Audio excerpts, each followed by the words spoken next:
Hello' everyone, কি খবৰ আপোনালোকৰ? ভালে আছেনে? বহুদিন হ'ল মই ইউটিউবত একো লং ভিডিঅ' দিয়াই নাছিলোঁ। আজি ভাবিলোঁ আপোনালোকৰ মাজত এটা লং ভিডিঅ' শ্বেয়াৰ কৰোঁ। আজি আহিছোঁ মই শিৱসাগৰলৈ বুলি, আৰু সেই সুযোগতে মই ভাবিলোঁ তলাতল ঘৰটো চাই যাওঁ। আৰু তলাতল ঘৰটো প্ৰথমতে আপোনালোকে সোমাই আহোঁতেই টিকেট কৰি ল'ব লাগিব। তাৰ পাছত আপোনালোকে মানে সোমায়ে পাব। দুইটা ছাইডত দুটা বৰটোপ আছে, যিকেইটা মানে তেতিয়াৰ দিনত চাগে ৰজা মহাৰজাসকলে যুদ্ধৰ বাবে ব্যৱহাৰ কৰিছিল। আৰু এইটো হৈছে তলাতল ঘৰৰ ভিউটো। বহুত বেছি সেউজীয়াৰ মাজত এটা ধুনীয়া মেহেল, যিটো হৈছে তলাতল ঘৰ। আৰু এইটো হৈছে তলাতল ঘৰৰ ভিউটো, চাই লওকচোন। আৰু ৱালবিলাকত সৰু সৰু বহুত বেছি খিৰিকী আছে, যিবোৰ খিৰিকীৰে চাগে তেতিয়াৰ দিনত ৰজা মহাৰজাসকলে বাহিৰৰ দৃশ্য উপভোগ কৰিছিল। লগতে সৈন্য সামন্ত আহিছে নেকি আক্ৰমণ কৰিবলৈ, সেয়াও চাগে খিৰিকীৰে চাব পাৰিছিল। কিন্তু খিৰিকীৰ ফালৰ পৰা চালে সম্পূৰ্ণ দৃশ্যটো দেখা যায় বাহিৰৰ, কিন্তু বাহিৰৰ ফালৰ পৰা কোনোবাই খিৰিকীৰে চাই আছে নেকি সেইটো ধৰিব পৰা নাযায়।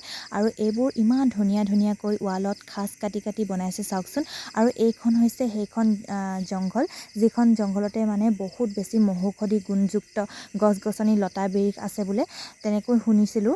আৰু সেই গছ গছনি বনৌষধিবিলাকে তেতিয়াৰ দিনত ৰজা মহাৰজা সকলে বেমাৰ আজাৰ হ'লে ঔষধ হিচাপে ব্যৱহাৰ কৰিছিল। চাওকচোন কিমান ধুনীয়াকৈ ব্যৱস্থা কৰি লৈছিল ৰজাসকলে তেতিয়াৰ দিনতে। আৰু এতিয়াও বোলে তাত বহুত বেছি বনৌষধিযুক্ত গছ বিৰিখ আছে বোলে। আৰু ৱালবিলাকত ইমান ধুনীয়াকৈ কলাকৃতি কৰা আছে, চাওকচোন। এইবোৰত চাগে তেতিয়াৰ দিনতেই চাকি বন্তি জ্বলাবলৈ ইমান ধুনীয়াকৈ সজাই পৰাই লৈছিল নেকি। আৰু ইমান ধুনীয়া মানে ডিজাইনত মানে খিৰিকীবিলাক কৰা আছে। আৰু কালাৰটো এটা ধুনীয়া মানে ৰেড কালাৰ টাইপৰ এটা ভাইব আহে মানে। আৰু তেতিয়াৰ দিনৰ ৱালবিলাক চাওকচোন, ইমান ধুনীয়া। আৰু ইমান ধুনীয়াকৈ ডিজাইন কৰিছে। তেতিয়াৰ কিন্তু মানে যিবিলাক মানে মিস্ত্ৰী আছিল, ৰাজমিস্ত্ৰী আছিল, তেওঁলোকক কিন্তু সঁচাকৈ মানিবলগীয়া। আৰু তলাতল ঘৰৰ বিষয়ে আচলতে বহুতেই জানে, আৰু জানিবলগীয়া কথাও। যিসকলে নাজানে তেওঁলোকে গুগলত চাৰ্চ কৰিলেও বহুত মানে কথা জানিব পাৰিব, শিকিব পাৰিব। আমাৰ ইতিহাসৰ বিষয়ে আমি আচলতে জনাটো খুবেই বেছি প্ৰয়োজনীয়।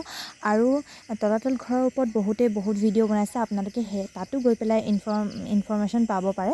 কিন্তু যিসকল ওচৰে পাজৰে আছে আৰু এতিয়ালৈকে চোৱা নাই, প্লিজ গৈ পেলাই চাব। আমাৰ ইতিহাসৰ ইমান বেছি এটা ফেমাছ বস্তু, মানে গৈ পেলাই নিশ্চয় চাবগৈ আপোনালোকে, ভাল লাগিব। আৰু এয়া হৈছে বাহিৰৰ ভিউটো, ইমান ধুনীয়া সেউজীয়া, চাওকচোন চবফালে।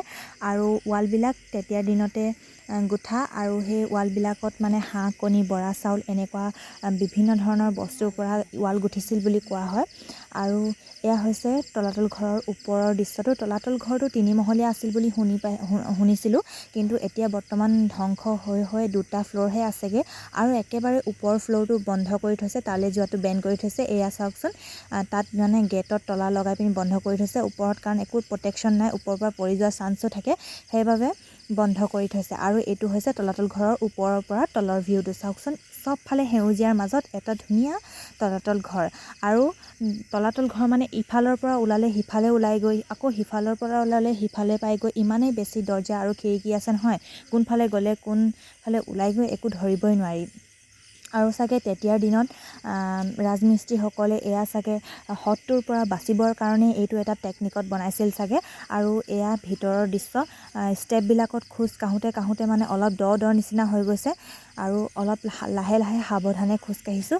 আৰু তাৰ ভিতৰত এটা ডাঙৰ সুৰংগ আছিল, যিটো সুৰংগৰ পৰা চাগে তেতিয়া মানে সেইটো মানে এটা খুফীয়া ৰাস্তা আছিল, মানে সেইটো সময়ত চাগে পলাবলৈ বুলি ব্যৱহাৰ কৰিছিল।